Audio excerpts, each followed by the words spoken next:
Hi, welcome to Hunt Resin. In this video I'll be sanding some coasters. As you can see, this one has quite a large ridge on it that was an accident, and I have a couple of bubbles in this one too, so I'll be showing you how I get rid of these by sanding. And that's how they came out. So completely gone, the ridge and the bubbles. I couldn't even figure out where the bubble was on the pink flower coaster, so that was absolutely fab. So with this yellow and white coaster, I have like a resin drying station, and sometimes I just put them in there just to dry. I don't actually use the heat, I just put them in there. My daughter knocked it and didn't tell anyone, and one of the trays actually sat on top of my coaster, causing that to happen, so gutted. And this is one I did last video and it came out with a couple of bubbles, so I thought I would show you how I sand that down and get rid of the bubble that's on the surface. You can only really get rid of bubbles that are on the surface that come right up. I take both of these coasters down to this kind of mat I have. It's a shiny mat, so it won't go moving around too much. And I do it in both of them, so I don't have to worry too much about it. To do this, I'll be using a rotary sander, and then I'll be resining on top. I'll go up the grits of the sandpaper a couple of times as well, not too many, because we're going to be putting resin on top, which will give it a nice clear look that I got at the end. And that's how I do it. So with my rotary sander, I started with quite a hard grit. I started with 100 because that is quite a thick ridge that's on the yellow and white coaster. So I thought this would be the best to start with, and then I think I go up to 250 or 60 it is after that.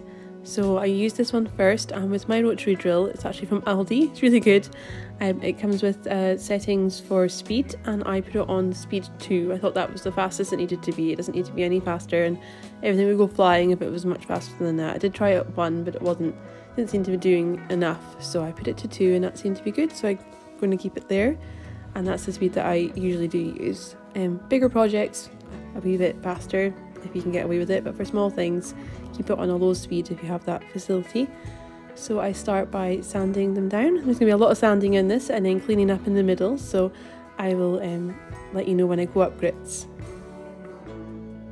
So I think I spun it round to get a better angle to sand it, so I'm just going to show you in real time the sanding and then wetting it down, getting all the sand off. It's not really wet sanding I'm doing, but I am spraying it with a bottle and wiping all the debris between sandings down just so it doesn't accumulate loads and to keep it nice and dry. But I'm not so keen on using water with this electronic sander, so I water it here, just get all the sand off, sand dust, resin dust, and then I give it a good wipe with a cloth and stuff, and then I go again.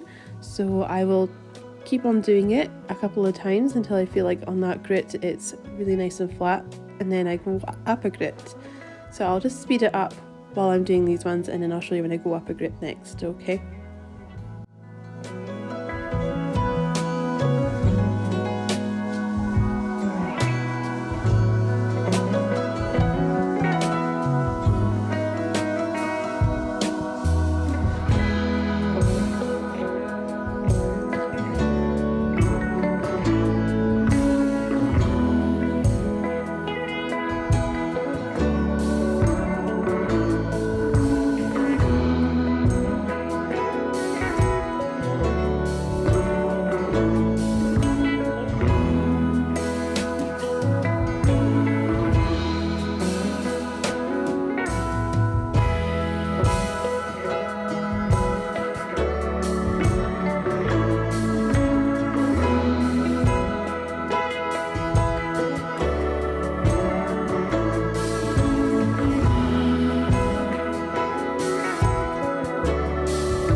So this is me still on 100 grit. I've done both of them nearly and it takes like quite a few times to go through, and as you can see I've been cleaning them every time I've been doing it.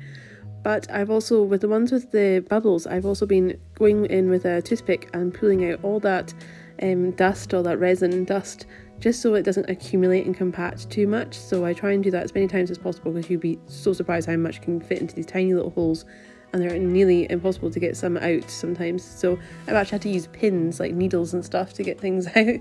So keep on doing that, because you're going to be putting resin on top, but you don't want that dust getting into the resin, and if there's dust there then it's going to be even more obvious when you're putting the resin on top, because then it will make a mark and it'll be embedded in the coaster and that'll be even harder to get out.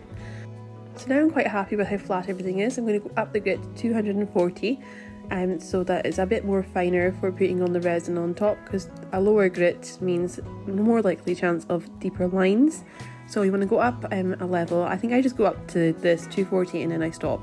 I could go into 360, but I didn't think it would need to be done. So, and I was fine, I was alright, there's no lines when I put the resin on after, so 240 seems to be a good shout. Now, see with the white coaster, it's flat now, there's no ridges, they are completely gone.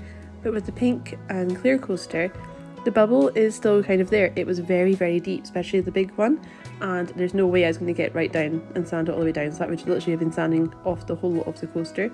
So I just sanded it until I was kind of happy, and then I left it, and there's no ridge, it's very flat, it is quite deep, and I genuinely didn't think it was going to be completely hidden when I put the rest of the resin on top, and it is, so I'm super chuffed with how it turned out, because I thought it was still going to show a little bit of the bubble, but it doesn't. So you don't have to fully get rid of the bubbles, you just need to go, I would say it was only about a quarter down to it. I mean, you can still see it there, especially once you've sanded it down, you can still see the ridge in the hole, so it doesn't need to be fully down.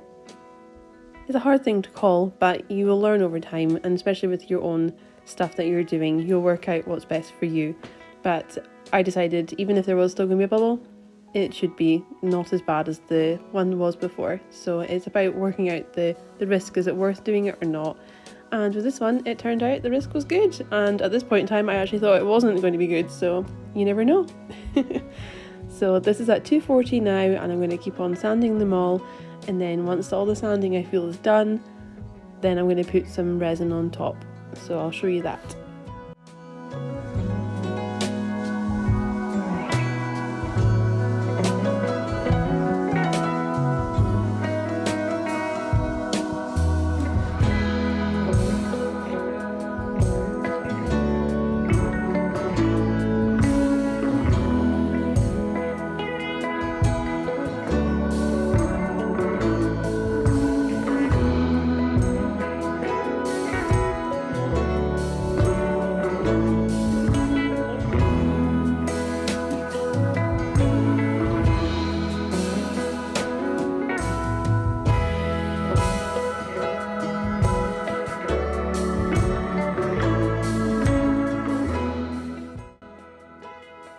So this is the last time I'm going to do this with a toothpick. I need to get all the dust out of it because I'm going to be putting resin on top.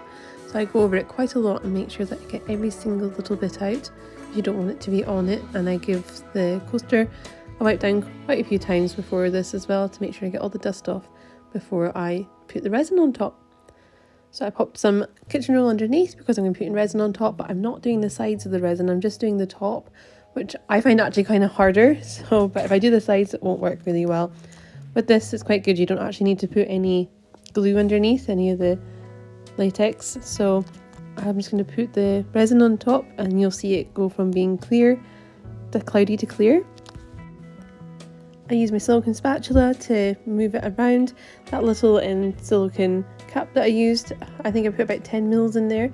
I thought that'd be enough, but I think I need a wee bit more because I did let it lie for a wee while because I wanted it to be quite bubble free and a wee bit more sticky, because it's kind of a doming, it's a top coat, so I don't want it to be runny, so I don't want it to go down the sides. So it's a wee bit thicker resin, and yeah, I push it around to try and get right to the edges. The edges are really important with this because it will jump down or forward, it will come away from the edges, but then at the same time you don't want it running down because then you'll get a line, so you just have to be quite precise and quite neat. So I go around the whole thing, and you can barely really see the bubbles anymore. You can see it a wee bit. I think a bubble comes out of it and then it completely disappears, so fab. So I do the usual with the resin for both of them, and I go through it. I make sure I get all the hairs out with a toothpick, and I torch it a couple of times with I use a little lighter for this because it's a very thin amount of resin, so the lighter is perfect for it. And I just go up and down in a kind of a line across, and then up and down, and then all over, and I do that quite a lot of times. And I do both of the coasters with the resin, and I let it set until the next day.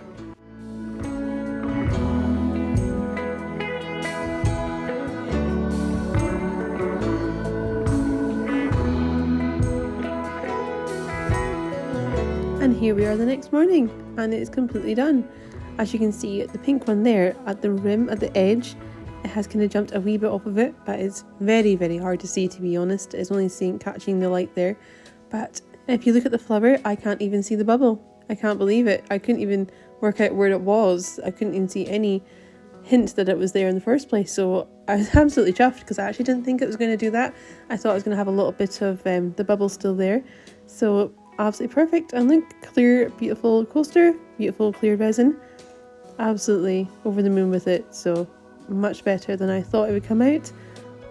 Sanding it down was definitely worth the risk in this case, and I'm super happy I did it because I did kind of him and haw, should I do it or not, because a bubble isn't really too much of a big deal sometimes, but it was resin, so that really did help a lot sanding it down. And this one's just amazing. I mean, this was useless before. This probably wouldn't have been able to be used whatsoever, and now you can't even, there's no ridges at all. It's absolutely fab. I mean, there is a little dip there with the resin, but it's not that bad. I mean, these things happen. Compared to the ridge, it was completely useless without it. So it was right there. There was a big one in the middle and then a big, like, I don't know how to describe what the other one looked like, but it was an interesting ridge to say the least. I was gutted when I found out that's what it was like when I took it out of the dryer. So I thought it was going to be not able to be used, but I think it's gorgeous and I'm super happy with how they came out. I hope this video helped you, or if you learned something on the way. If you want any other help, just give me a comment below, or any other tips you want to give me. I'm grateful. See you next time. Bye!